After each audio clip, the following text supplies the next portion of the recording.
Hello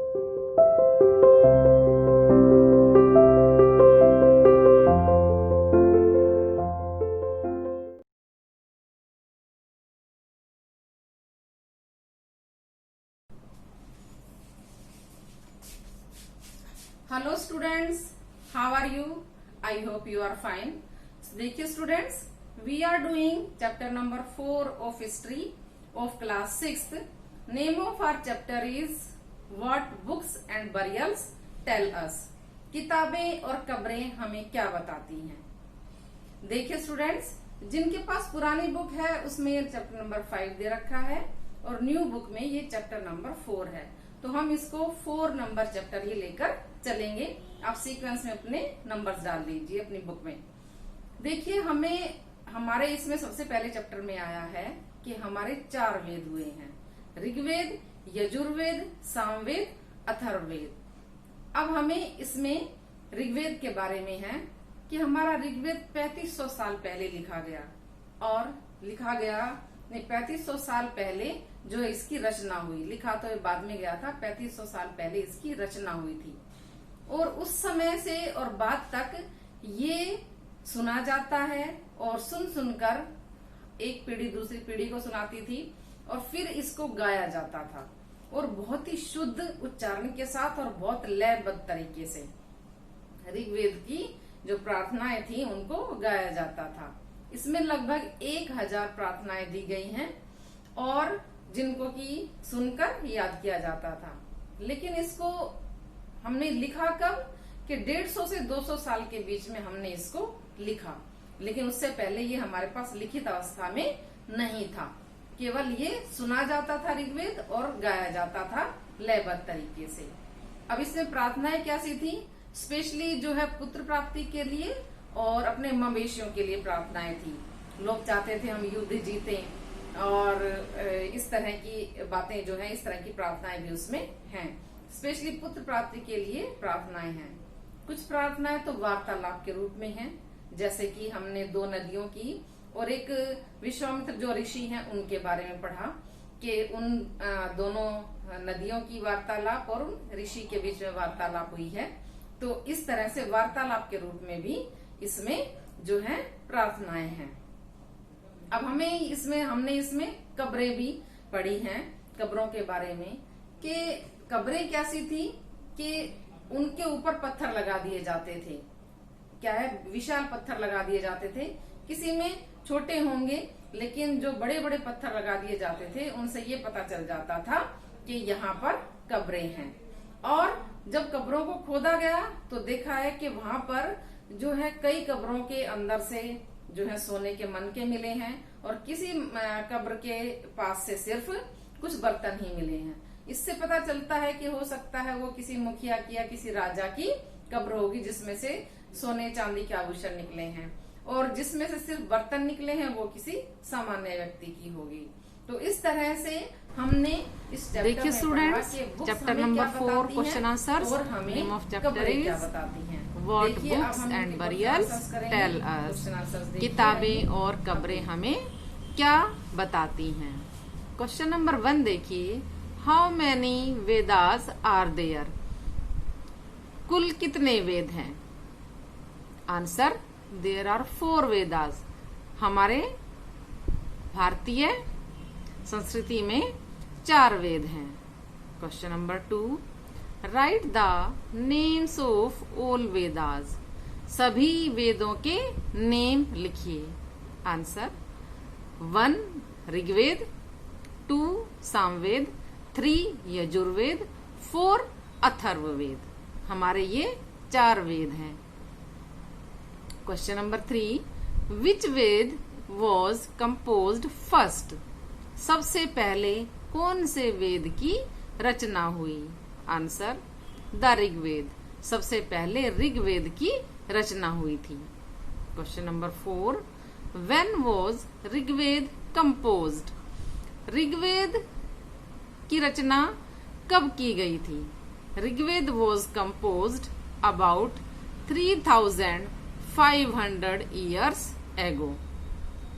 Rigveda की रचना लगभग 3500 साल पहले हुई थी। Question number 5, what is called the hymns of the Rigveda? Rigveda में जो प्रार्थनाएं गाई गई हैं उनको क्या बोलते हैं? आंसर, सूक्त और वेल सेड। इनको बोलते हैं सूक्त या अच्छी तरह से कही गई बातें। हमारे ऋग्वेद में प्रार्थनाएं कही गई हैं जिनको कि सूक्त बोलते हैं। क्वेश्चन नंबर 6 देखिए, right the names of languages of Indo European family. जो इंडो यूरोपियन फैमिली की भाषाएं हैं उनके नेम लिखिए। Answer, Hindi, Sanskrit, Gujarati, Kashmiri, Punjabi and English.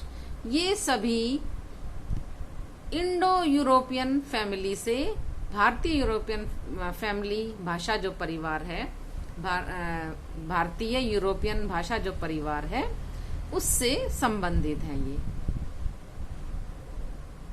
Question number 7, write the names of languages of the Dravidian family. जो द्रविडियन फैमिली है, परिवार है, उसकी भाषाओं के नेम लिखिए। Answer, Tamil, Telugu, Kannada and Malayalam. Tamil, Telugu, Kannada and Malayalam जो भाषाएं हैं ये द्रविडियन फैमिली की भाषाएं हैं। Question number 8, how many hymns are in Rigveda? Rigveda में कितनी प्रार्थनाएं हैं? Answer, more than 1000 hymns. 1000 से भी ज्यादा प्रार्थनाएं। अब क्वेश्चन नंबर 9 देखिए, name the gods which has been mention in the Rigveda. उन देवताओं के नाम बताओ जिनके नेम ऋग्वेद में लिए गए हैं, लिखे गए हैं या मेंशन किए गए हैं। जो ऋग्वेद में देवताओं के नाम मेंशन किए गए हैं उनमें है नंबर 1 अग्नि देवता, द गॉड ऑफ फायर, आग के देवता। Number 2 Indra, a warrior god, एक योद्धा देवता एंड गॉड ऑफ रेन, वर्षा के देवता। नंबर 3 सोम है a plant from which special drink was prepared. ये एक प्लांट का नाम है जिससे कि एक स्पेशल ड्रिंक बनाई जाती थी। अब क्वेश्चन नंबर 10 देखिए, when did Rigveda was printed? Rigveda की छपाई कब हुई? देखिए, ऋग्वेद हमारे पास शुरुआत में रिटन मटेरियल नहीं था, यानी कि लिखावट में नहीं था, कोई बुक में नहीं लिखा गया था।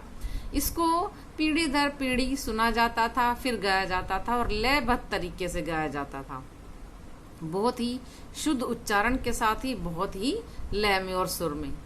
तो ये लगभग आंसर इसका अबाउट 150 ईयर्स बिफोर, लगभग 150 साल पहले, मीन्स 150 साल से और 200 साल के बीच में ये लिखा गया।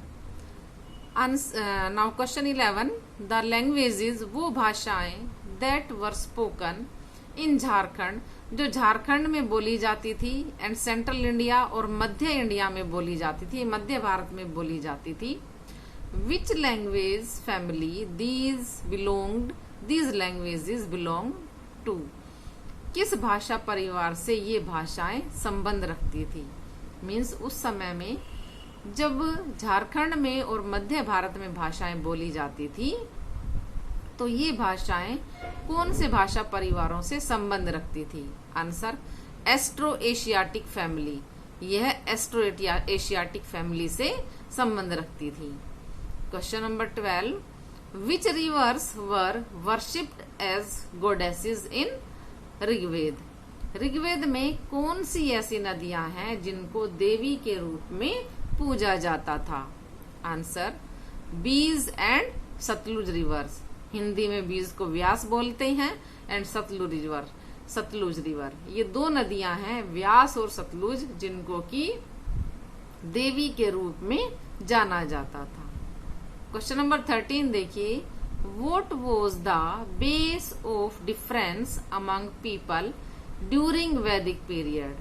वैदिक पीरियड के समय लोगों के बीच में जो अंतर थे उसका आधार क्या था, किस आधार पर लोगों को बांटा जाता था, किस आधार पे लोगों का वर्गीकरण किया जाता था या उनमें अंतर किया जाता था। ऐसी कौन कौन सी बातें थी जिस आधार पर लोगों को बांट दिया जाता था या लोगों में अंतर कर दिया जाता था।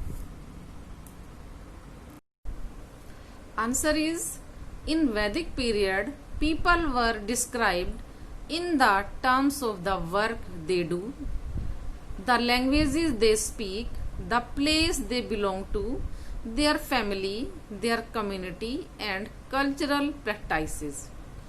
देखिए, वैदिक पीरियड में जो लोगों के बीच में जो अंतर किया जाता था उसका आधार था कि द वैदिक पीरियड में people were described in the terms of the work they do. लोग जो काम करते थे उसके आधार पर उनको विभाजित किया जाता था, इसके हिसाब से उनका अंतर किया जाता था।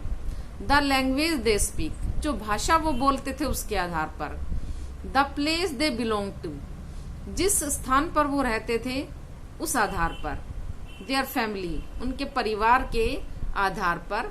Their community and culture practices, उनके समुदाय और उनके समुदाय में कौन सी सांस्कृतिक रीति रिवाज थे, कौन सी वो रीति रिवाज अपनाते थे, उनके आधार पर वैदिक पीरियड में लोगों के बीच में अंतर किया जाता था। सोसाइटी में कोई अमीर होगा, कोई गरीब होगा, कोई किसी कम्युनिटी से बिलोंग करता होगा, तो इसी तरह से अलग अलग कम्युनिटी से बिलोंग करने वालों को उनके बीच में डिफरेंसेस थे, अंतर थे। क्वेश्चन नंबर 14, हु वर दास, दास कौन थे? आंसर, इन वैदिक पीरियड, वैदिक समय में दास और दस्युज, दास या dasyus were the opponents of Aryans, वो आर्यंस के विरोधी थे। ये दास या dasyus who did not perform sacrifices, जो कि यज्ञ नहीं करते थे या जिनको यज्ञ करने की इजाजत नहीं थी, इस तरह की बात होगी तो उनको दस्यु या दास कहा जाता था। Question number 15, who was Charak, Charak कौन था? Charak was famous ancient Indian physician, Charak हमारे भारत के प्राचीन काल के वैद्य रहे हैं, जिन्होंने चरक संहिता नाम की बुक लिखी है और उसमें हमारी शरीर रचना के बारे में बहुत कुछ लिखा है और उसके उपायों के बारे में और उसके इलाज के बारे में ये सब बातें बहुत ज्यादा लिखी गई हैं चरक संहिता में। तो बड़े ही फेमस हमारे वैद्य हुए हैं वैद्य चरक, जो कि जिन्होंने बहुत कुछ हमारी मानव शरीर रचना पर लिखा है।